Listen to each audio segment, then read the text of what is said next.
Coming up on today's show, we've got a special guest in the studio today. We've got Tony Calley, the former Stoke City star, who's down in the city promoting his book, Red Card. Six Towns Radio. Okay, we did promise Tony Calley. He's joined us. Dave Lee's also joined us. He's acting chauffeur today, I think, as well, aren't you, Dave? Absolutely, yes. Got my chauffeur's hat on. He's got his chauffeur's hat on, and over to you, Dave. So, yes, we're very lucky to have in the studio Stoke City hero, Tony Calley. Thanks for joining us. Thanks a lot, Dave. Morning. Now, you've written a book, Red Card, and obviously we want to talk about a lot of the interesting things in this book. But first of all, we'd like to talk about something very, very important in your life. Yes, your love of the band Shalimar. The first band you ever went to see, is that true? Yeah, back in the early 80s, growing up in Coventry, we went to see Shalimar. The main thing I remember about Shalimar, why it sticks in my mind so much, is people seem to think that Michael Jackson was the one that created the moonwalk, but it was an old fella called Jeffrey Daniels at Shalimar. Tried to learn a bit, never happened. I can do it actually, and I shall demonstrate it for you later on. Which is the only thing I can do to impress you. Yeah, football certainly is not my. Yeah. But no, I could argue for hours about whether Jeffrey Daniels or Michael Jackson. But I think we'll move on to sort of other subjects in the book. As you said, you've written your story in this book, Red Card, which you're going to be signing copies up at the Britannia Stadium today, the Lions Bar from 12. Is that right? From 12 o'clock today. Okay, so if anyone's listening, want to get up there, I do recommend the book. It is a fantastic book, and there's a review of it in the Oatcake as well. I don't know who wrote that, but never mind. But I want to talk about some of the themes in the book. But first of all, one of the things that is pretty remarkable about is that you started your professional career because you were born and bred in Coventry. That's right. But you started your career in Bristol. How did that all come about? I came about living in Coventry, playing for Coventry schoolboys up to under 16s. Then my brother Errington turned pro at Bristol City. Bristol Rovers with Bobby Gould, and Bobby Gould left Bristol Rovers, and Terry Cooper took over. And then Terry Cooper happened to end up at Bristol City, and it was through the connections of my brother and Bristol City and Bristol Rovers that he managed to get a trial sorted out for me and my twin. And we went down there. First we went to Bristol Rovers for a trial, and that didn't quite happen. And then we went to Bristol City for a trial, and Terry Cooper offered us a 2-year YTS. And that's how it all started. You played professionally for them for about, how long was it, about 18 months, was it? Yeah, about roughly 18 months. It was unfortunate, Bristol City, really. Again, it goes back to what I've detailed in the book about, especially when I talk to youngsters there about attitude, etc. when you're young, because I actually made my debut at 16 and 244 days. So at the time, youngest player to play for Bristol City. And it looks like things were on the up. It looks like I was going to, turn pro there and probably have a successful career at Bristol City. But my wild days caught up with me very early. So unfortunately, Terry called me in one day and said, Tony, you've got all the ability, but your head's not on at the moment, so we're going to let you go. And that's when I drifted into non-league football. Because this is the interesting part, is that you were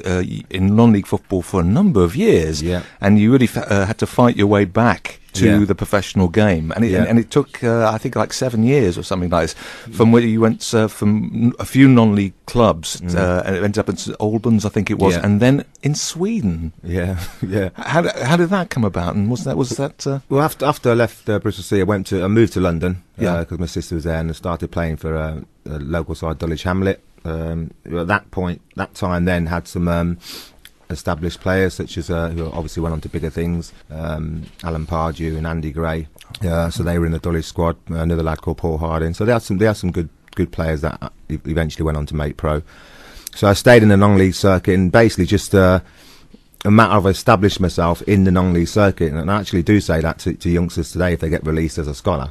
If you go into non-league at 18, if you're good enough, you will get picked up. The scouts watch a hell of a lot of non-league football. So I was playing for St Albans, and my chairman called me and said that second division Swedish side wanted me to come over for a season. And the offer was good in terms of, looking after me in the flat and etc. So I thought, go to Sweden. Sounds interesting. So I thought, at the end of the day, it was for a season, but it was never going to be any more because St Albans were obviously looking to sell me to an English club, and obviously wanted to get some finance out of it. So I was happy to go for a year and then hopefully come back and move on. But it sort of led on to you being discovered by Stoke City. And who was it who discovered you? It was Alan Board, actually. Alan Board, that's right, yeah. God bless him. He actually came to a match against playing Stevenage one night, and the story goes that he was sitting in the car park with his wife watching the game, and he didn't even watch the whole game, but he saw enough. I did get the phone call the next day. It was actually Graham Padden, God bless him too. It's a shame how some people have left us, but anyway, it was Graham that actually called me, and he was the assistant manager, wasn't he, to Alan, wasn't he? And told me to come down for a chat. But at this time now, I'd already been to, I think, Watford, and I've been to Southampton, which was a bit of a nightmare, the Southampton situation, which was detailed in the book. But at that point then, I was sort of digging my heels in and saying, look, whoever comes in next, basically I want a contract. I'm not going on trials anymore. So I dug my heels in with Alan Bourne, and he said, OK, fair enough, we'll give you a 2-year contract. And what was amazing is you made your debut for Stoke just a few hundred yards from where we're sitting at Vale Park in the Potteries Derby of 1990. Yeah, that was crazy, because I think it was 10 days previous I was playing non-league football, and then all of a sudden I'm playing in front of 20-odd thousand at Vale Park. As I said in the book, it was a little bit too quick for me, unfortunately. I think I played about 70 minutes or something. But that was the introduction into second division football, so I was obviously playing at my highest level that I played at, and but it was a great atmosphere. It was brilliant. I was at that game. I think it was nil-nil. solid. Nil-nil, I think Nil-nil it was, yes. Yeah. But there was one goal. I think it was scored by Nicky Cross of Port Vale, who's sort of like Nicky Cross, remember? Yeah, he sort of came through, and he had one player to beat, and he kicked him out of the way, quite literally, belted the ball in the back of the net, turned around and said, "Yeah, what about that?" And the referee says, "I don't think so." We were all up in arms, going, "You've just kicked our defender off the pitch there," and he's this look on Nicky Cross's face as if to sort of say, "What did I do wrong? What did I do wrong?" I remember Nicky scored quite a few goals. I think that was the time when they had Darren Betford and obviously Robbie, didn't they? Robbie was, Oh, right, yeah, that's right. They had quite a strong side, yeah. Yeah, it was a big game. But relegation followed, I think, just after that, yeah. Yeah, so, because I signed in January, and we went down that season, Unfortunately with Alan, I think obviously after that, club looked into things and where we're going the next season, and I think obviously, Lou Macari came in, and obviously, to be, in my opinion, he had quite a big success at Stoke, Lou. Yeah, and I enjoyed playing for Lou, to be fair. He had a bit of a success, Stoke had a bit of success, but you had a lot of success as well. Now, come on, Wembley, Anfield, let's go on to the real sort of like things that Stoke City fans really want to talk about. Those must have been absolutely iconic moments for you. Yeah, Wembley, as I said, I know I'm not keep plugging the book, but just these little bits that come in the book where with Lou, I was injured for the Wembley final, and obviously it's every footballer's dream to play at Wembley, and he made me but asked me to have a cortisone in order to play at Wembley, and obviously because you might not get the chance again, and I'm glad I'd done that, because that was a hell of a day. Detailed a lot when I write about it, because the emotions of that day, and with your family and friends, and just everything about the whole day, even the build up. The week before on the health farm, and getting your suits and all that kind of stuff. So it was brilliant. And Anfield. League Cup. It's Stoke 2-1 down at Anfield. I think it was the first leg of a 2-leg League Cup tie. Right. I think you come on as a substitute for Tony Ellis. That's right. It's 2 minutes to go. Go on, running me through it, because otherwise I'll just read it. I think it's one of them situations where you hope the script is written, because I'm sitting on the bench and with Blakey and with Lou and the rest of the guys, and just thinking, will I get a chance? Will I get a chance? And Lou asked me to warm up, get ready, and on I come. And I think it's funny enough, if you watch the game back, after about a minute, I think we had a corner and I knocked overhead kick just over the bar. So I nearly scored my first touch, but then the moment came, and I can remember it right like it was yesterday. So we got Lee Fowler in left back position, and he knocks the ball down the channel. There he is. Got a picture. There you go. You're very small in this picture, but there you are. And there's Bruce I'm playing up approaching. front. And Lou's always told me to try and get in behind defences and use my pace and that. So I've gambled with Gary Ablett, God bless him again, and he sort of misjudged the bounce, and I'm in. And now you're going to ask me, go on, did he mean it? Yeah. Were you aiming for the corners? What were you aiming for? Go on. I'm going to set Tony Kelly, you're on. I'm going to set the record straight. Yeah, got him. Because I've asked the question so many times. I personally think, and I've looked back at it so many times, that the way I've shaped my body to side foot the ball, as Grob is. I'm looking at the picture here. If you look at the shape of my body, I think possibly I've gone to side foot it into the far corner, but I've side footed it straight through his legs. If you actually look at the picture, Grobler's legs are so wide, it's just begging to be put between. It's cleanly struck in that, and it's gone straight inside. At the end of the day, I don't get happy days in the back of the net. Great moment, and I think I think that it's the crowd behind the goal. I think we had roughly about 8,000 people there that night, but behind that goal was just absolutely mental. I want to move on to a side of your life and the book that I think that we need to sort of cover, which is the fact that even by then you'd picked up a gambling habit that was really starting to get out of control. Is that fair to say? Yeah, that's fair to say. Yeah, I think my time at Stoke during that 3.5 year period is probably the time where I was at the height of my addiction. I obviously started gambling on a low scale from 18 when I moved to London, but at the height of my career, 24, 25, by the time I was at Stoke, I was getting deep into it basically, and it's just a matter of, like I say now, and like we're going on to business in the therapy world after this, after my book, but basically now I wish I had asked for the help at the time when I knew that obviously I had an issue, and it's the same old story when we talk about the denial factor and the shame and coming out and telling your friends and family. That's the most difficult part, and that's why I say to people, you've got to acknowledge you've got an issue and try and get it sorted. But mine spiralled, and by the time I finished football, obviously, mountain of debt. This is going back a number of years, so we're not talking about the sort of online betting. This is before the internet. This is literally going to bookies, the bookies, casinos mainly. Bookies and casinos. I think you talk about how you got in, because it was originally horses, and then casinos came later. Yeah, was casinos at Stoke? It was mainly sort of at Stoke, I think. Yeah, Stoke and at Bury, and then in the Bolton casino, Ritzy. Yeah. And even in Coventry, where to be honest with you, wherever I could get into a casino, so it was that's how bad it was. Yeah, but I think what you're doing now and making people aware of it is very important, because I think it's even more tempting for people. Everywhere you go is betting, advertising everywhere. I was looking around. I was just covering the Vale game last night. Yeah, 4 big betting firms. Placards all over the place. The league is even sponsored by a betting firm, and this sort of thing, and of course, internet banking. Let's have we got the bankers at the same time. Let's put them in the same place. No, don't worry, they're on it as well. The bankers, don't worry about that. Their industry is rife with gambling. Because I've spoken to part of the therapy research we're doing. We're not just dealing with professional footballers. This is Joe Blogs. This is everybody. Because everybody's got issues with gambling in the UK today. So. I've been told regarding the banking industry and the stockbrokers, it's rife through there. I talk to academy managers, etc., and obviously it's rife through football. And that's why what we're going to try and do in the next couple of months is, once we get up and running in June, July, is to get into the academies and educate the youngsters regarding gambling awareness. So what is this organisation that the company is called Kelly's Red Car Consultants Limited. Right. We're a gambling therapy company, so we should be ready to go trading in July the 1st. So everything's just getting put in place. I've had back in PFA, so I've had a meeting with the PFA. They've helped us. They've helped fund us a bit, just like they did with the book. And they understand and they know what's going on in professional football, and a lot of their members are suffering. So.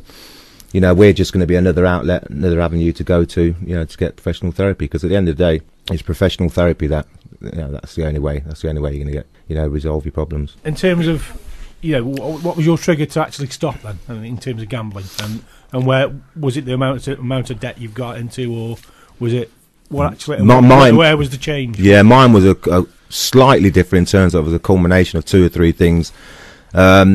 Mainly, is I started to get counselling and therapy, but late on, and then it was a matter of, through that counselling, not only did I go deep into the reasons why people gamble, and it goes into your psyche, it goes back to your childhood. There's a lot of reasons. It goes quite deep, the therapy side of it, but they also helped me reevaluate my life at the time and look at ways of getting out of debt and getting advice of getting out of debt.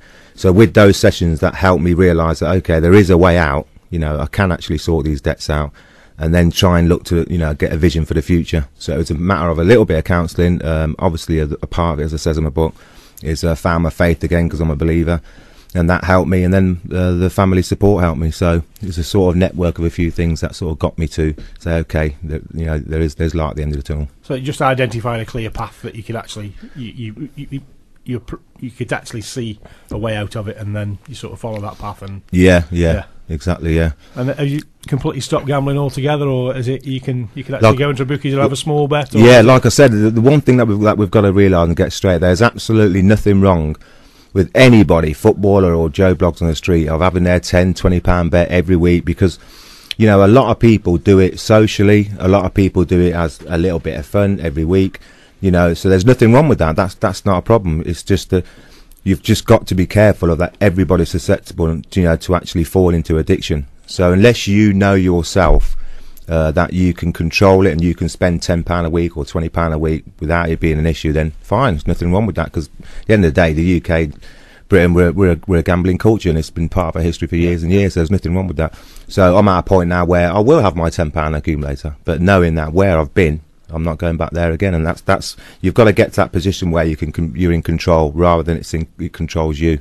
Yeah. Okay. I just wanted to have that sort of clarity and understand how you sort of got back on the path and whether you sort of carried on. So, no, we don't go back there, mate. And there's been a lot of high-profile stories, you know, recent times. I know Matthew Etherington has talked openly about, you know, his challenges and things like that.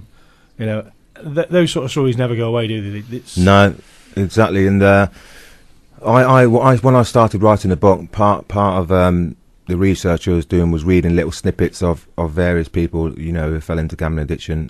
There's Michael Chopra I read a lot about at Ipswich, and, you know, losing their wife. And that's the worst thing is the family and the people around you that it affects, because these guys, Matthew and Michael Chopra and other players, it's their families and kids and everyone else gets affected. So when I started to read all about that, I thought, you know, this needs to come to the forefront.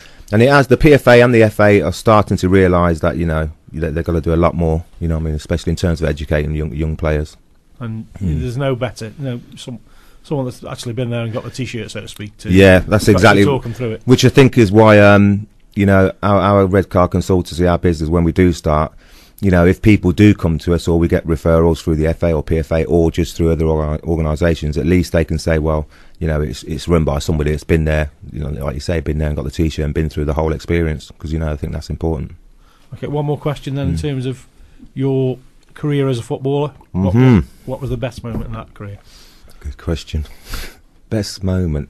Oh, no, to be honest with you, I'd actually say my best moment was when I actually did get that phone call from Alan Ball to come down, because to me it was like, and this is what I say to a lot of players that have gone into non-league football now or been released from clubs, it's never too late.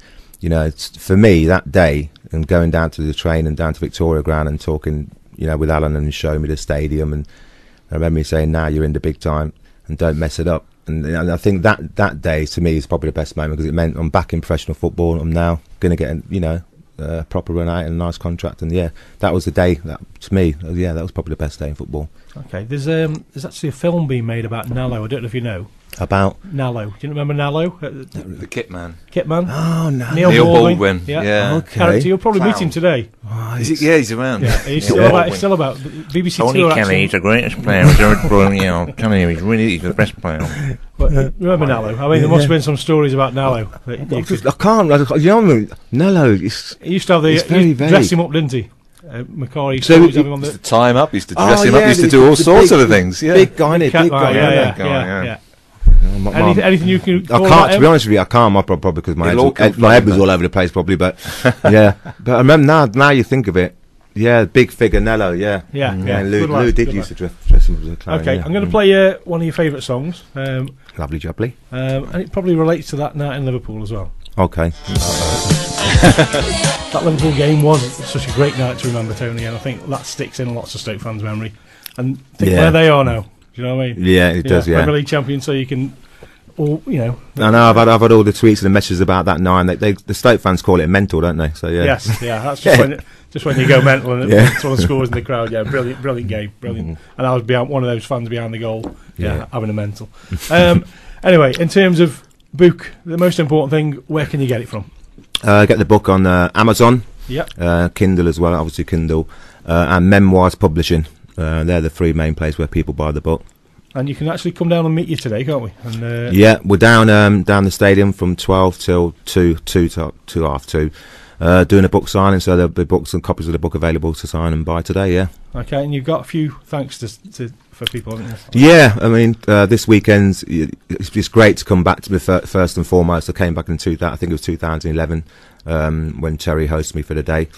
So it's nice to be back. I want to thank Six Towns Radio, Duck Magazine, and especially Steve Buxton, who's arranged all this PR stuff and arranged the weekend for me, which is great.